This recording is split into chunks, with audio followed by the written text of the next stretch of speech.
Inutusan niya ang kanyang lalaki na ilabas ang kanilang dinala. Inutusan ng lalaki si Raymond na kunin ito at pinagtibay niya ang desisyon niya at kumuha ng bag.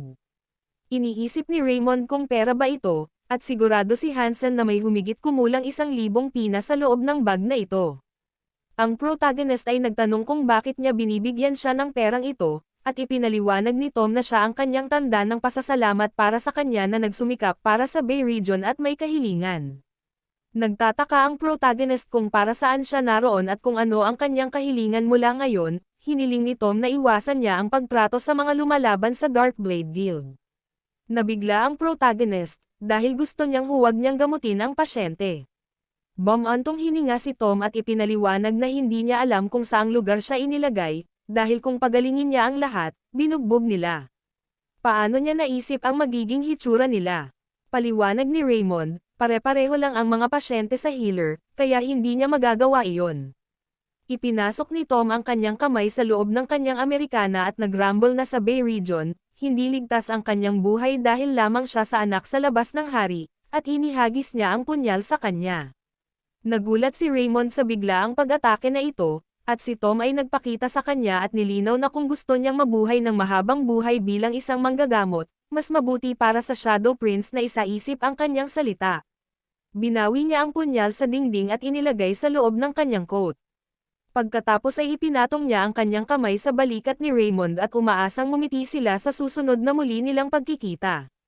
Nagpaalam siya at umalis habang ang protagonist ay nagyelo sa kanyang pwesto, at tinanong siya ni Hansen kung okay lang siya mamaya habang naglilinis. Iniisip ni Hansen kung ano ang gagawin nila, dahil ang Darkblade Guild na Tom Guild ay ang pinaka-nakakatakot na tao sa Bay Region. Kaya kung hindi nila papansinin ngayong umaga, maaamoy ang kanilang buhay nang walang nakakaalam. Pinag-iisipan ito ng protagonist at iniisip kung makakatulong ito kung matututo siya ng ilang kasanayan sa pagtatanggol sa sarili. Ngunit malalaman lamang niya ito kung ang kanyang stamina stats ay 15 pataas. Sa kasamaang palad, siya ay medyo kulang sa tibay, at si Tom ay nagmula sa isang knight family na may pinakamataas na ranggo na mana user. Kahit na natutunan niya ang skill, hindi ito gagana kay Tom, ngunit maaari niyang ipagpatuloy ang paggamot sa kanyang pasyente. Kaya napaisip siya kung ano ang dapat niyang gawin. Biglang lumitaw ang isang quest, ayon sa kung saan kailangan niyang pagtagumpayan ang hindi patas na banta. Ito ay isang mababang antas ng pangangalagang medikal na quest dahil siya ay binyantaan ng hindi patas tungkol sa paggamot sa pasyente. Gayunpaman, hindi dapat baliwalain ng isang manggagamot ang pasyente at tumanggi na magbigay ng paggamot. Kaya hiniling sa kanya na malampasan ang kawalang katarungang ito. Ang mga tiyak na kinakailangan ay upang gamutin ang pasyente nang hindi sumuko sa banta, at makakakuha siya ng mga skill point at karagdagang hidden bonus para sa pagkumpleto ng quest. Bilang gantimpala, nagmura ang protagonist dahil madaling sabihin ng system na kailangan niyang pagtagumpayan ang hindi makatarungang banta, at iniisip kung gusto nitong mamatay siya. Habang nag-iisip pa siya, biglang may sumulpat na dalawang lalaki na may kasamang pasyente at hiniling sa kanya na tulungan sila habang nag-iisip pa siya. Tiningnan ng protagonist ang kalagayan ng pasyente, na umuubo at malubhang nasugatan, at tinanong niya kung saan man naganap ang away. Ipinaliwanag ng lalaki na ito ay ang Darkblade Guild, tulad ng sabi nila, hindi sila nagbabayad ng buwis sa oras, kaya brutal nilang binugbog siya ng ganoon. Nagulat ang protagonist at Hansen nang malaman na ginawa iyon ng Darkblade Guild at naalala ang pangyayari kagabi. Biglang hindi makahinga ng maayos ang pasyente, at hiniling nila kay Raymond na tulungan sila at gamutin siya. Sinuri siya ni Raymond at napag-isip-isip niyang may mga bali siyang tadyang na tumutusok sa kanyang baga, kaya delikado kung iiwan siya ng ganoon. Gayunpaman, nag-atubili si Hansen, dahil naalala niya ang sinabi ni Tom. Nag-aalala si Raymond na makitang umuubo ng dugo ang pasyente, at gusto niyang pag-isipan ang mga kahihinatnan mamaya, dahil kailangan muna nila itong iligtas. Mapurol ang kanyang paghinga, kaya napagpasyahan niya na ang kanyang mga baga ay maaaring mapuno ng dugo, kaya kailangan nilang kumuha ng dugo ng mabilis. Inutusan niya si Hansen na dalhin sa kanya ang surgical knife at hose, ngunit nag-alala si Hansen. Tumingin sa kanya si Raymond at nagtanong kung gusto niyang makita siyang mamatay doon, at sinigawan siya na umalis na. Kaya nagmadaling umalis si Hansen. Hindi nagtagal ay lumabas ang protagonist sa Operation Theater at humingi ng paumanhin sa kanila habang hinihintay niya sila. Tinanong ng lalaki kung paano ito nangyari at tiniyak sa kanila na magiging maayos siya ngayon. Nagsimulang umiyak ang pamilya ng pasyente at nagpasalamat sa kanyang tulong at sa pagligtas sa kanya. Biglang sumugod si Hansen sa kanya at nag-aalalang nagtanong kung ano ang dapat nilang gawin kung gumanti ang Darkblade Guild dahil dito. Naisip niya kung dapat ba silang humingi ng tulong sa Blue Moon Cancer. Alam ni Raymond na ang Blue Moon Guild ay walang kalaban-laban sa Darkblade Guild, para matalo sila kaagad. Nagdadalawang isip si Raymond kung iimpake na ba niya ang kanyang mga gamit at tumakas habang patuloy na dumarami ang kanyang utang at hindi pa man lang siya nakaka-level up, hindi pa rin ito sapat para bayaran ang kanyang utang, kahit na naibenta na niya ang alahas na singsing na mayroon siya noon, kahit tumakbo pa siya. Tom sa ngayon, ang healer loan ay hahabulin siya para sa pera, at makukuha siya ng mga demonyong nag-iisang masters. Kaya napaisip siya kung ano ang dapat niyang gawin. Biglang, sinabi sa kanya na natapos na niya ang quest at natanggap ang titulong iyon na nagtagumpay sa kawalan ng katarungan at isang bonus level up. Di nagtagal, isang abiso tungkol sa nakatagong bonus at mga benepisyo nito ay ipinakita. Ang protagonist ay nagtaka kung ano ang hidden bonus na iyon, at lumitaw ang paglalarawan nito, na nagpapaliwanag na ito ay isang item na maaaring pansamantalang magpapataas ng kasanayan kung saan maaari niyang pataasin ang kahusayan ng skill sa A rank sa loob ng 24 na oras. Hindi makapaniwala si Raymond, maaaring mapabuti ang kanyang kakayahan kahusayan sa isang antas, dahil ang lahat ng kanyang kasalukuyang kasanayan ay nasa D rank. Biglang lumitaw ang isang quest, humihiling sa kanya na iligtas ang kanyang mga pasyente mula sa paghihirap, at ang kahirapan nito ay mataas.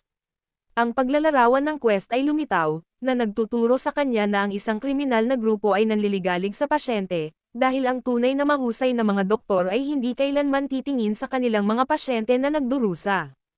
Kailangan niyang talunin ang grupong kriminal at iligtas ang kanyang mga pasyente. Ang malinaw na kinakailangan ng quest ay talunin ang Darkblade Guild. Bilang reward, makakakuha siya ng bonus level up ng 3 beses at 50 skill points. Nag-aalala si Raymond tungkol sa pag-iisip na talunin ang Darkblade Guild, at iniisip niya kung wala na sa isip ang system dahil siya ang healer, ngunit alam niya na kapag hindi niya pinansin ang quest na ito at tumakas, kukunin siya ng mga may utang na iyon upang maging kanilang alipin na manggagamot. Nakita niyang hindi patas ang sitwasyong ito at naluluha sa pag-iisip kung gaano kahirap ang buhay niya. Iniisip ni Raymond kung magkakaroon ba ng paraan para gawin ito kung mapataas niya ang kahusayan ng isa sa kanyang mga kasanayan sa isang A rank. At naisip niyang palawakin ang kahusayan ng kanyang magic skill sa isang A rank. Ang A rank ay isang advanced class magic, na magiging magic na ginagamit ng isang advanced na salamangkero. At pagkatapos ay maaari niyang ibagsak si Tom sa isang hit.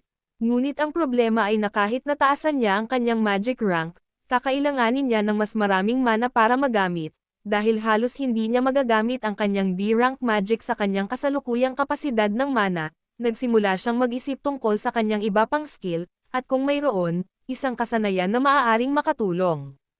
At laking gulat niya nang may ideya siya, tumakbo siya papunta sa table niya at inutusan si Hansen na tulungan siyang ihatid ang sulat na isusulat niya kay Cancer. Hindi maintindihan ni Hansen kung ano ang ibig sabihin nito, at nagtanong kung ano ang kanyang gagawin. At nilinaw ni Raymond na hindi siya tumatakas. Nag-alala si Hansen dahil delikado ito, at tinanong siya kung hindi niya alam kung gaano kadelikado ang mga tao ng Darkblade Guild. Aware naman si Raymond pero kahit ganoon ay hindi siya makaalis sa lugar na ito na ikinagulat ni Hansen. Kahit na alam niya kung gaano ang malasakit ng kanyang nakatatanda sa mga tao sa slums, iniisip pa rin niya na magiging mapanganib ito. Isinara ni Raymond ang sulat na isinulat niya sa sobra at nilinaw na may plano siya. Kaya't inutusan niya siya na magtiwala sa kanya at sundin ang kanyang plano. Nilinaw ni Raymond na napakahalaga ng gagawin ni Hansen kaya kailangan niyang tiyakin na naihatid ang sulat. Pinanindigan at tiniyak ni Hansen na sisiguraduhin niyang may hatid ito kahit na magbuwis ito ng kanyang buhay, para makatulong siya kay Raymond. Pagkaalis ni Hansen, ginagamit ng protagonist ang kanyang hidden bonus para mapataas ang kanyang skill proficiency. Alam ng protagonist na kailangan ng diskarte ang isang skill, kaya nadagdagan niya ang kanyang proficiency.